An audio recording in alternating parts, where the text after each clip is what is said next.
हमारे हनुमान। जय श्री कृष्ण। पवन तनय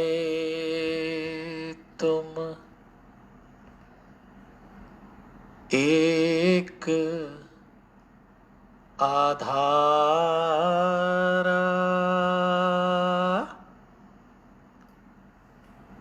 कथा कहूँ मैं मति अनुसारा।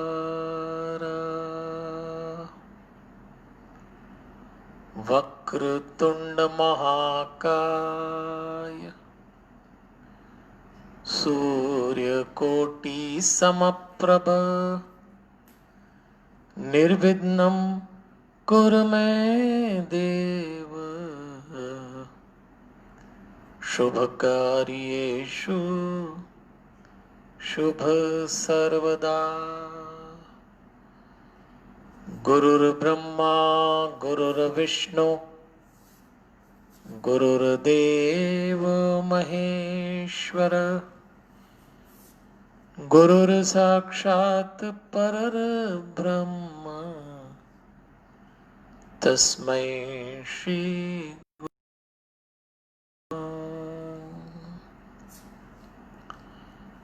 नारायणं नमस्कृत्य नरं चैव नरोत्तमं देवीं सरस्वतीं व्यासं ततो जयमुदीरयेत्।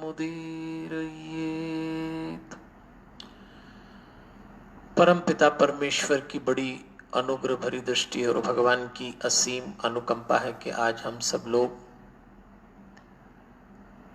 गीता जी और महाभारत के प्रसंगों पर चर्चा करने के लिए तीसरे दिन एकत्रित हुए हैं। आप जहां भी विराजे हों वहां उपस्थित परमात्मा के प्रत्येक स्वरूप को सादर नमन करते हुए देवलोकवासी स्वामीनारायण देव तीर्थ जी का पुण्य स्मरण करते हुए निवृत्तमान शंकराचार्य स्वामी सत्यमित्रानंद गिरि जी को प्रणाम करते हुए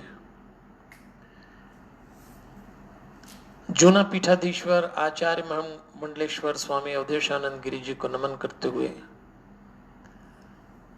भक्ति भारती मां प्रेमा पांडुरंग जी का पावन स्मरण करते हुए श्री रविशंकर महाराज रावतपुरा सरकार को नमन। परमधाम पधारे हुए पूज्य पिताजी वल्लभदास जी को वंदन और आप सबके भीतर बैठे हुए दिव्यात्मा को सादर प्रणाम करते हुए देवियों और सज्जनों, इस कठिन दौर में जब जीवन जीविका और जगत दांव पर लगा हो, पुरुषोत्तम मास के पावन अवसर पर हम लोगों ने निर्णय लिया कि एक ऐसे विषय पर चर्चा करें जिसमें सिद्धांत के साथ दृष्टांत भी समझ में आ जाएं। बहुत सारे लोग आज भी देश में हैं जो गीता पढ़ना चाहते हैं, समझना चाहते हैं, लेकिन उनकी अपनी सीमाएं हैं। तो मैंने विचार किया कि क्यों न 18 अध्याय गीता के 18 दिन का युद्ध महाभारत का जोड़कर चर्चा करें। होगा ये कि इस बहाने गीता थोड़ी सरल हो जाएगी और गीता में जो सिद्धांत भगवान ने दिए उनको हम किसी दृष्टांत के माध्यम से याद करेंगे तो बात आसानी से समझ में आ जाएगी। और इसी प्रयोग का आज तीसरा दिन है और आज तीसरे दिन हम 5वें अध्याय 5वां दिन का युद्ध, 6वां अध्याय 6वां दिन का युद्ध ऐसा देखेंगे। तो चलिए भगवान अर्जुन को पहले अध्याय से चौथे अध्याय तक समझाते चल रहे हैं। अर्जुन कभी कभी प्रश्न पूछते हैं और भगवान ने अर्जुन के माध्यम से हमको भी कुछ बातें समझा दी। जैसे भगवान ने कहा निष्काम कर्म योग। बहुत गहरी गहरी बातें हैं गीता में, लेकिन मैं आपको उसमें से सार निकाल के काम की बात सौंपना चाहता हूं, वो भी संक्षेप में। तो तय ये हुआ कि निष्काम कर्म योग का अर्थ है कि आप जब कर्म करें तो आपकी सारी रुचि, आपकी सारी ताकत कर्म करने में हो, फल में आपकी आसक्ति ना हो।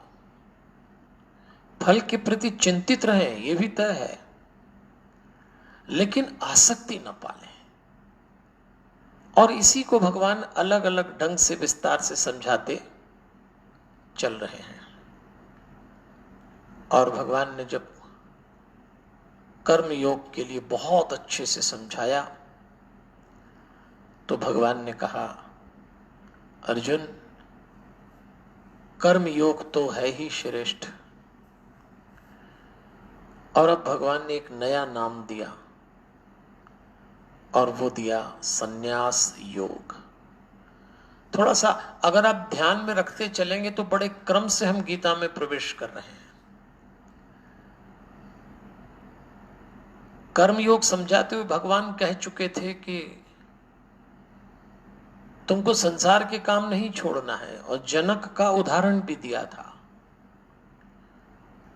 योग का मतलब छोड़ना नहीं है, जो कुछ पकड़ा है उसकी कला को योग कहते हैं। तो अब भगवान ने एक बिल्कुल नया शब्द फिर ले आए और कह दिया संन्यास योग। जब कर्म करने वाला व्यक्ति निष्कामता में उतर आए तो उसके जीवन में संन्यास योग घटता है। तो अर्जुन ने भगवान से कहा, महाराज,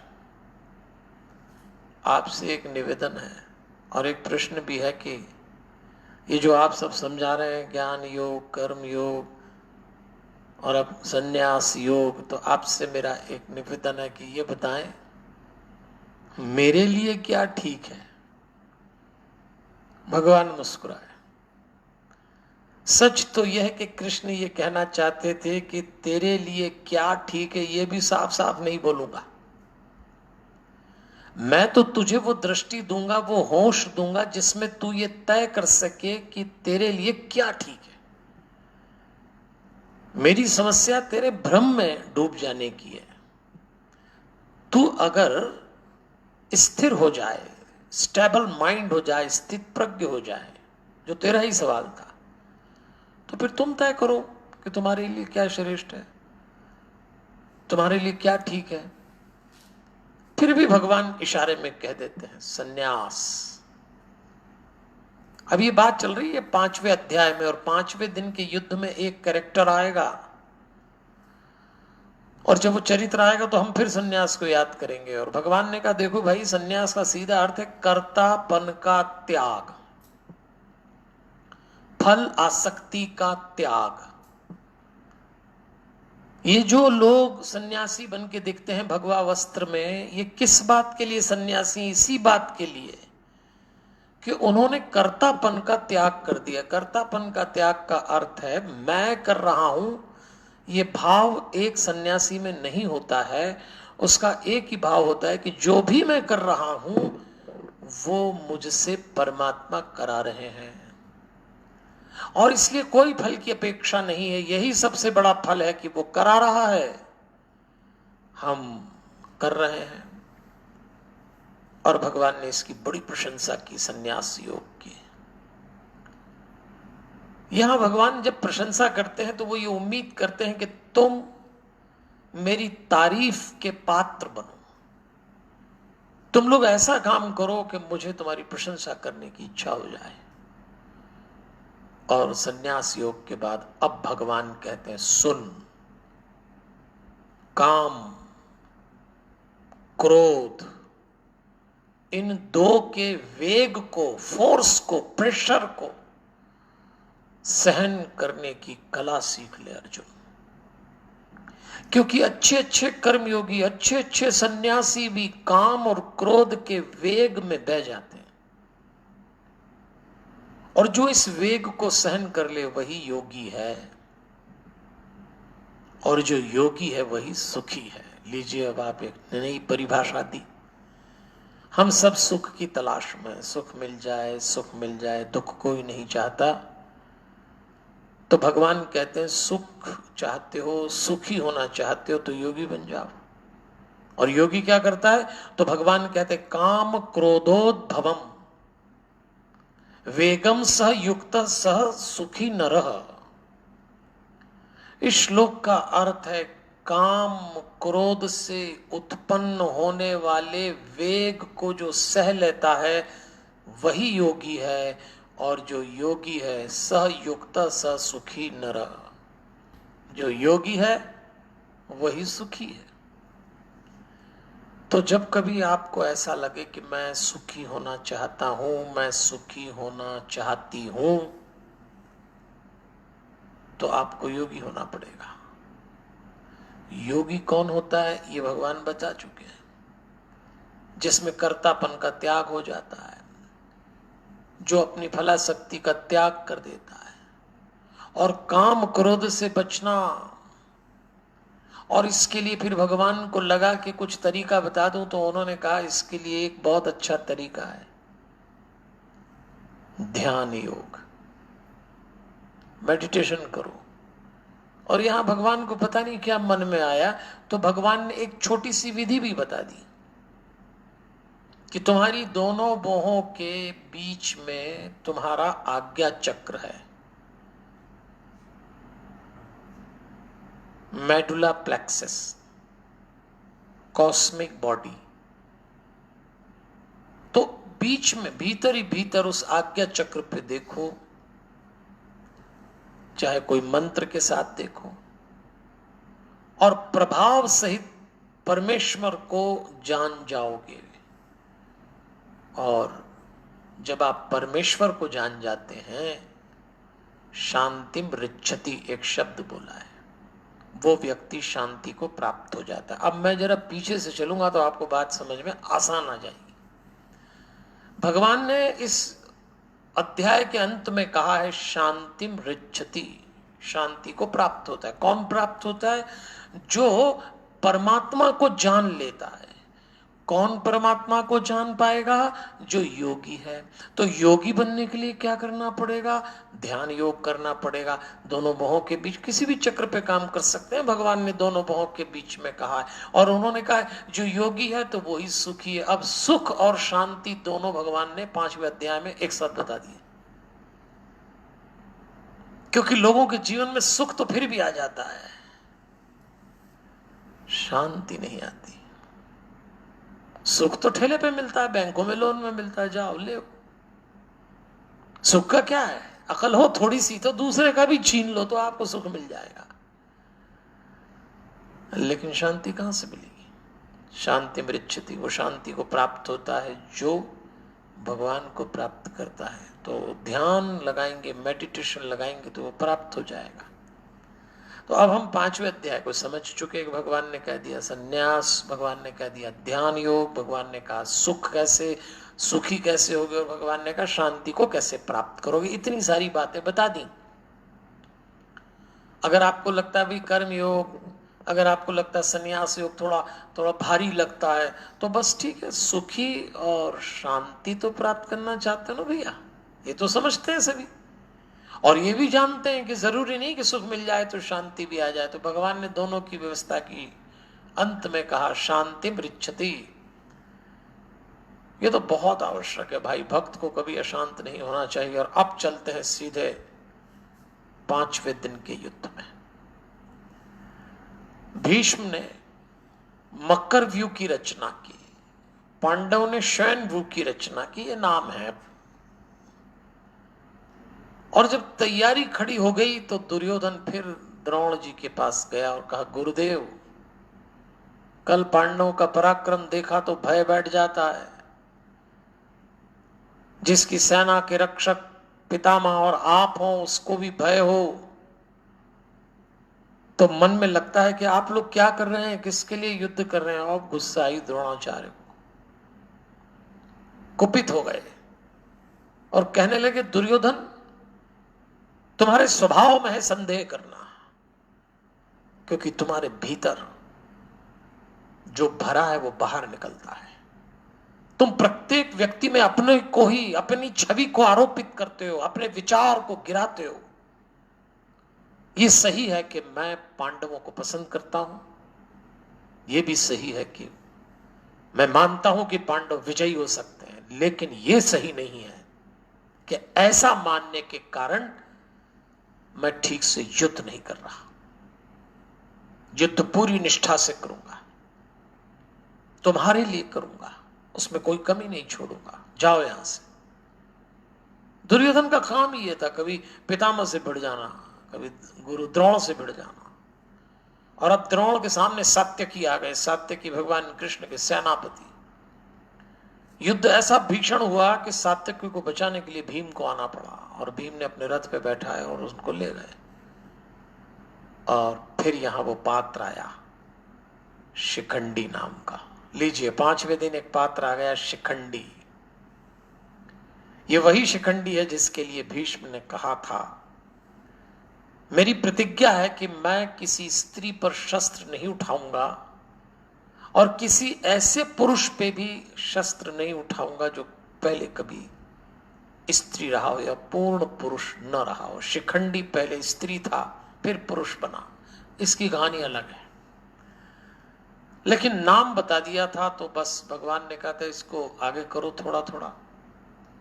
भगवान का तो काम ही योजना बनाने का। तो बस पहली बार भीष्म के सामने शिखंडी खड़ा, भीष्म ने देखा शिखंडी आ गया तो उन्होंने शस्त्र रखे और शिखंडी प्रहार पे प्रहार किए जा रहा। द्रोणाचार्य जी की दृष्टि पड़ी तो द्रोणाचार्य जी दौड़े आए और उन्होंने शिखंडी पे प्रहार किया तो शिखंडी को भागना पड़ा। चलिए अब यही बात करते हैं। एक पात्र है भीष्म, जिनके लिए भगवान ने संन्यास शब्द का प्रयोग किया 5वें दिन। यदि आप जानना चाहते हैं कि सन्यासी क्या होता है, तो केवल ये परिभाषा मत ले लेना कि उसने संसार छोड़ा, परिवार छोड़ा, अपना पुराना नाम छोड़ा, कोई अखाड़ा ज्वाइन कर लिया या भगवा वस्त्र पहन लिए, ये ही सन्यास है। पर ये आवरण सन्यास, ये लिया जाना चाहिए, ये प्रक्रिया मात्र है। पर भगवान कहते हैं सन्यासी का एक और अर्थ है कर्तापन का त्याग, फलासक्ति का त्याग। कोई व्यक्ति सन्यासी रहते हुए भी दिव्य आचरण के साथ संसार के सारे दायित्व निभाए, वो ये है भीष्म। भीष्म ऐसे ही थे। और उन्होंने एक शब्द बोला था, अगर 5वां अध्याय जो अभी अभी मैंने आपको सुनाया, उसमें भगवान ने क्या कहा था, काम क्रोधोद्भवम वेगम सहयुक्त स सुखी नर। काम क्रोधोद्भवम, काम क्रोध के आवेग से बचो। शिखंडी जो है वो काम क्रोध का आवेग है, क्योंकि शिखंडी पूर्व जन्म में अंबा थी, जिसका अपहरण करके भीष्म लाए थे विचित्र वीर के लिए। अंबा, अंबिका, अंबालिका, 3 काशी राज की कन्याओं को। 2 से तो विवाह हो गया था, पर अंबा ने कह दिया कि मैंने किसी और को वर लिया है, या फिर आप मुझसे विवाह कर लें। भीष्म जी ने तो मना कर दिया, क्योंकि उसने भी मना कर दिया जिसको वरा था शल।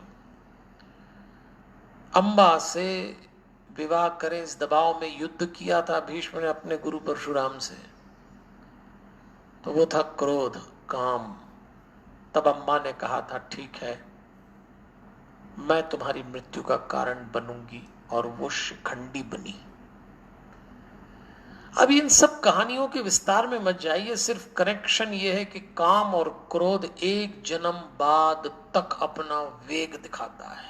सन्यासी के सामने उसी का खड़ा हुआ है। शस्त्र रखना पड़े, प्रतिज्ञा थी, द्रोण के बचा के ले गए। तो जो मैं आपसे कहना चाहता हूं कि आप ही के कोई पुराने कर्म, आप ही द्वारा ऐसी स्थितियां निर्मित जो कभी आपने बनाई होगी, आपके सामने खड़ी हो जाती हैं और आपसे जवाब मांगती हैं। फिर भीष्म का मुकाबला भीम से होता है, फिर अर्जुन बचाने आ जाते हैं। ऐसा भीषण युद्ध हुआ कि दिशाएं दिखना बंद हो गई, सूर्य दिखना बंद हो गए।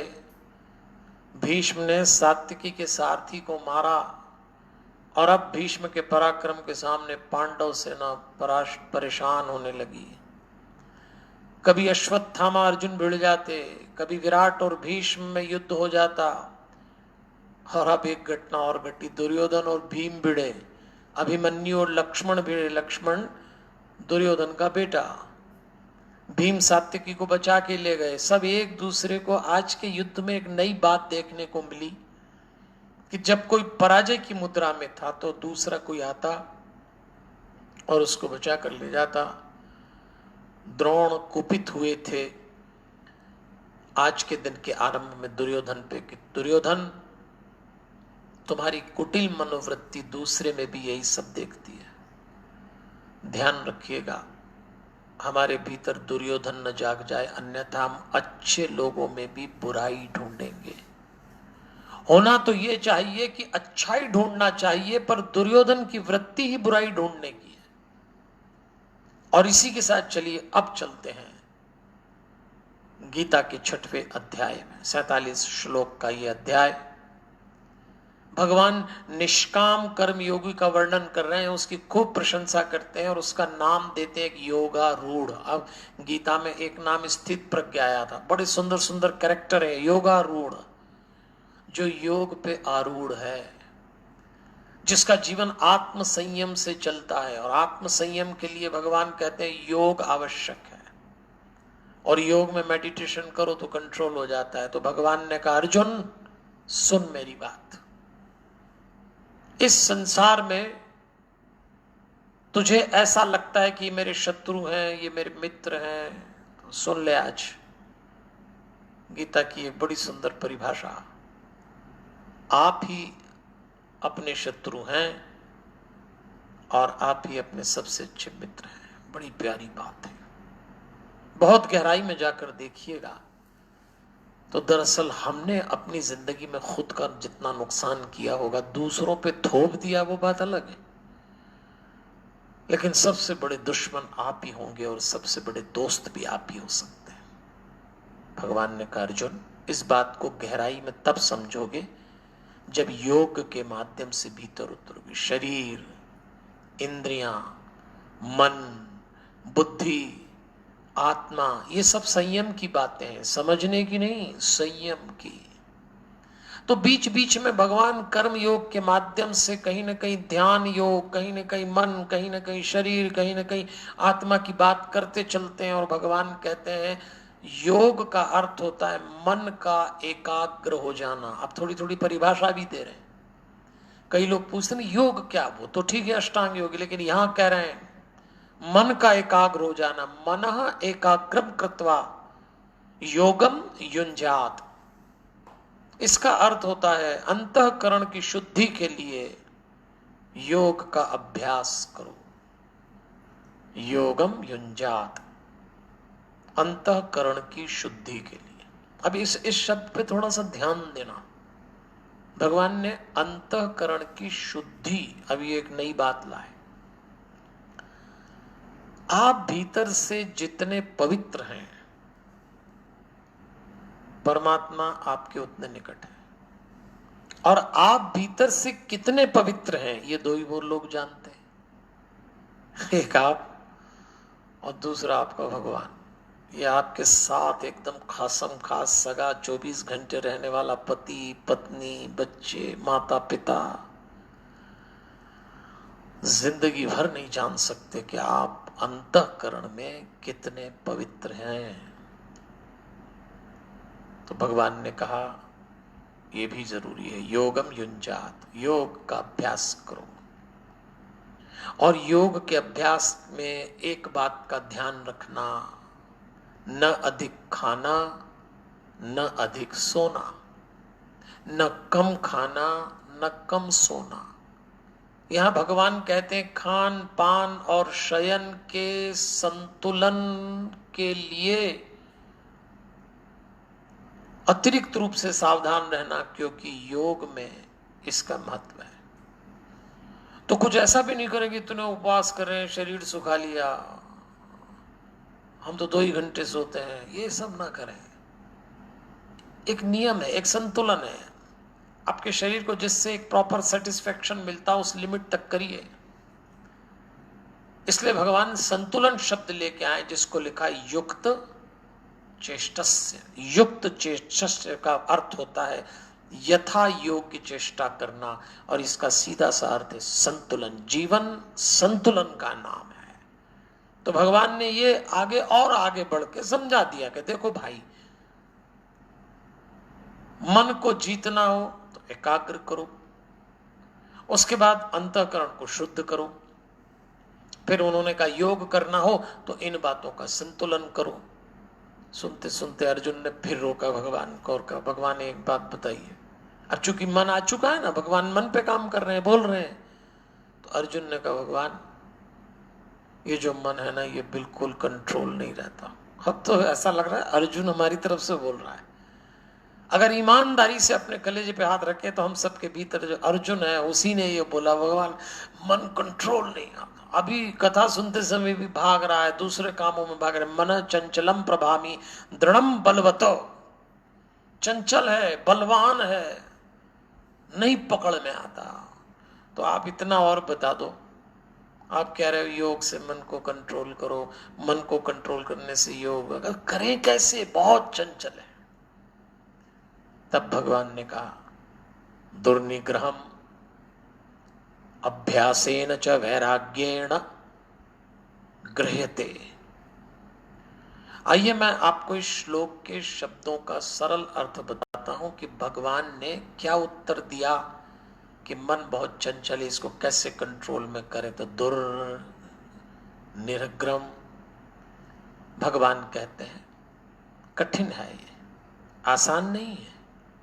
ये तो भगवान ने मान लिया कि मन को कंट्रोल करना बहुत कठिन है, लेकिन भगवान कहते हैं कि तुम अगर इसका कंट्रोलिंग मतलब इसका नियंत्रण चाहते हो, अभ्यासेन च वैराग्येण गृह्यते। गृह्यते मतलब वश में। तो मन को वश में करने के 2 तरीके बताए, अभ्यासेन च वैराग्येण, अभ्यास और वैराग्य। अभ्यास का मतलब प्रैक्टिस, लगातार अभ्यास करो, लगातार। और दूसरी बात वैराग्य का भाव जगाओ। वैराग्य का मतलब फिर वही छोड़ना नहीं है। वैराग्य का अर्थ है फल में आसक्ति न होना। वैराग्य का अर्थ है कर्तापन का अभाव। वैराग्य का अर्थ है मेरे हित में सबका हित हो। बहुत बढ़िया बढ़िया बात वैराग्य। और अभ्यास लगातार, ऐसा नहीं आज किया, ये सुबह किया, फिर दिन भर मस्ती छानी, रात को याद ना ना। अभ्यास जपत निरंतर हनुमत बीरा, आया ना हनुमान चल निरंतर। तो अभ्यास और वैराग्य, भगवान ने कहा ये 2 करने से तुम्हारा मन नियंत्रित होगा। और मैं तुमसे फिर कहता हूं अर्जुन, मुझे सबसे अच्छा लगता है किसी, मैं उसको बहुत याद करता हूं भक्त को जो योगी बन जाता है, योगी बनने का अभ्यास करता है, वो मेरी पहली पसंद है। भगवान ने गीता के 6वें अध्याय में ये घोषणा कर दी।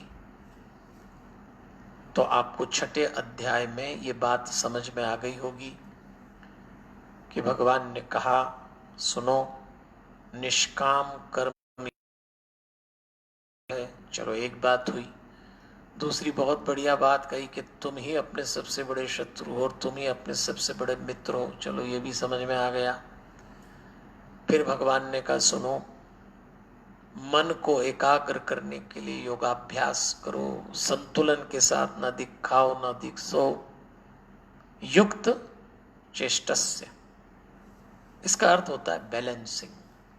फिर अर्जुन ने पूछा मन चंचल बहुत है, कैसे करे? तो कराए काम करो, अभ्यास और वैराग्य करो। जो योगी होने की प्रक्रिया में होता है मेरी प्रशंसा का पात्र। ये मैंने आपको 6ठे अध्याय की समरी दी। और आइए अब 6ठे दिन के युद्ध में चलते हैं। पांडवों की ओर से जो सेना की रचना की गई वो मकर व्यूह थी। कौरवों ने जो सेना सजाई वो क्रौच व्यूह थी। नाम है, ये तरीका है उसका। महाभारत का ग्रंथ पढ़ेंगे तो बहुत विस्तार से है। और जब ये आरंभ हुआ युद्ध, छठवें दिन का सूर्योदय के साथ चालू हो जाता था काम। तो धृतराष्ट्र संजय से प्रश्न पूछ रहे हैं। धृतराष्ट्र ने फिर चिंता व्यक्त की कि संजय,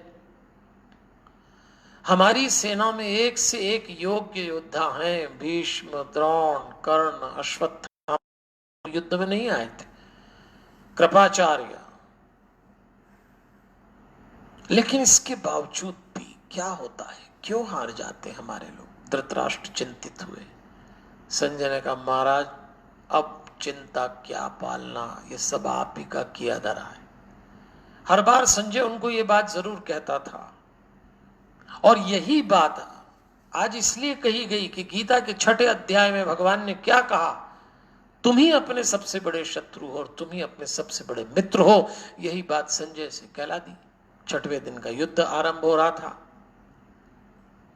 धृतराष्ट्र ने कहा, मुझे तो ऐसा लगता है कि कहीं देवता तो पांडवों की मदद करने नहीं आते। संजय ने कहा, बिल्कुल सही है। की सेना में उतर के ऐसा लगता है पांडवों की ओर से लड़ रहे हैं। पांडवार्थाय नेतम देवास्तत्र समागता। आइए मैं आपको ये बात इसलिए कहूंगा कि भगवान ने 6वें अध्याय में एक बात बोली थी, शुद्धि के लिए योगम युंजात। भगवान कहते हैं अंतःकरण शुद्ध रखो, और जिस अंतःकरण शुद्ध होता है उसके भीतर देवता उतरते हैं। से जब आप कोई काम करते हो तो 6वें दिन युद्ध में जो सवाल पूछा धृतराष्ट्र ने कि क्या पांडवों की ओर से देवता लड़ने आते हैं? हाँ, आते हैं, कि अंतःकरण शुद्ध। आज 6वें दिन द्रोणाचार्य ने पराक्रम दिखाया, और एक बार तो भीम और दुर्योधन आमने सामने हो गए, बिल्कुल आमने सामने।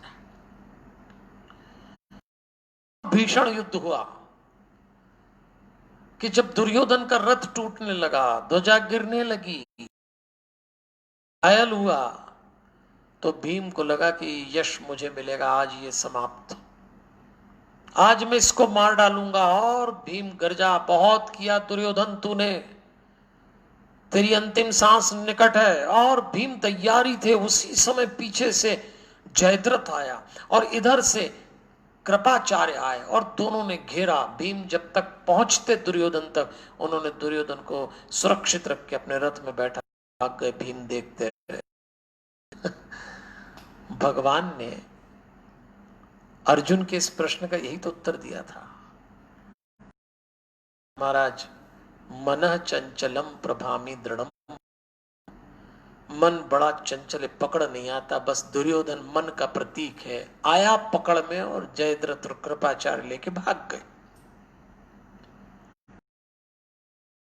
घटनाएं हमको बता रही हैं, ये जो मन है, इसको जब जब पकड़ने जाओगे, कोई दूसरा दुर्गुण आएगा, उसको सेफ करेगा और अपने साथ लेके चला जाएगा। समाप्त हो गया युद्ध। और जब पांडव अपने शिविर में आए, तो उस दिन भीम ने और धृष्टद्युम्न ने, धृष्टद्युम्न कौन? द्रौपदी का भाई, पांडवों का सेनापति, उनका युद्ध देखकर युधिष्ठिर ने दोनों का मस्तक चूमा और ये कहा कि तुम लोगों के अभ्यास से आज हम हावी रहे। और भगवान ने भी यही कहा था, दुर्गुणों को जीतना हो तो दुर्निग्रहम है तो कठिन काम। कैसे? अभी दुर्योधन पकड़ में आया,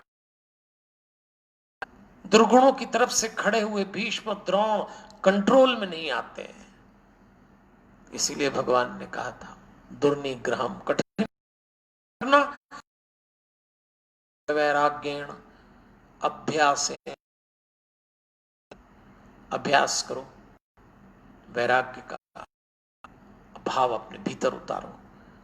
वो जो मस्तक चूमा, वो इसी बात का चूमा गया है। तुम्हारे अभ्यास, तुम्हारे वैराग्य को प्रशंसा दे रहा हूं। और यहां के युद्ध का 6वां दिन समाप्त होता है। तो आज हमने 5वें दिन का युद्ध, 5वें दिन का अध्याय, 5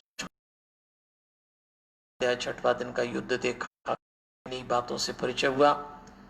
तो पहले आपको ये याद 6वें अध्याय में जो सबसे अच्छी बात, वैसे तो भगवान ने सभी बात अच्छी कही। भगवान ने कहा कि कर्म योग मेरी प्रशंसा का पात्र है। भगवान ने कहा कि भाई अंतःकरण ये भी अच्छा लगता है। फिर पूछा मन चंचल है, भगवान करो। भगवान ने कहा भाई ऐसा करो कि कम से कम अभ्यास के बाद अपने भीतर वैराग्य की वृत्ति उतारो। लेकिन मुझे इस सब में बहुत बात लगती है जो भगवान ने आज बोली कि अपने सबसे बड़े शत्रु आप हैं और अपने सबसे बड़े दोस्त आप हैं। इस पर विचार करिएगा। लेकिन बड़ी प्यारी और यही दृश्य घटा था। धृतराष्ट्र दुखी तो हो रहा था, लेकिन आपको दुर्योधन को रोकना था। आप मोह में पढ़कर उसको रोक नहीं पाए, तो क्यों रहे? क्योंकि आप ही अपने शत्रु हैं। कुछ सूचनाएं देके आपसे विदा लूंगा। 25 अक्टूबर विजयादशमी के दिन संस्कार टीवी पे शाम को 6 से 7 के बीच में हमारा कार्यक्रम होगा। महापर्व एक शाम जीत के नाम। जयपुर के जितने पदाधिकारी, जो समिति है महापर्व समिति जिसके अध्यक्ष श्री प्रदीप बहती जी हैं, वो आयोजन आप संस्कार टीवी पे 25 अक्टूबर को देखेंगे, सुनेंगे, अवश्य शामिल हों। आज मेरा कार्यक्रम था 5:30 से 6:30 एकल अभियान के अंतर्गत। उसमें मैंने कुछ भूलवश सूचना 24 तारीख दी, तो उसमें संशोधन कर लें आप में से जो लोग सुन रहे हो। संस्कार पे हमारा एक शाम जीत के नाम कार्यक्रम 24 को नहीं 25 को है। और आज है शुक्रवार, कल शनिवार और रविवार। तो हम जो कोर्स कर वो कोर्स भी 16 तारीख को होगा मेडिटेशन का। उसके रजिस्ट्रेशन वगैरह किया जा रहा है। आप भी उसमें जूम में रजिस्ट्रेशन करा लीजिएगा। और जो देवी भागवत का मूल पाठ 17 तारीख से नवरात्रि में है, आपकी रुचि हो तो अवश्य यजमान बनिएगा। मैं आपको देवी भागवत सुनाऊंगा। पर आज हम महाभारत के 6वें दिन के युद्ध के साथ हम भी विराम लेते हैं। कल मिलते हैं। हमारे हनुमान। जय श्री कृष्ण।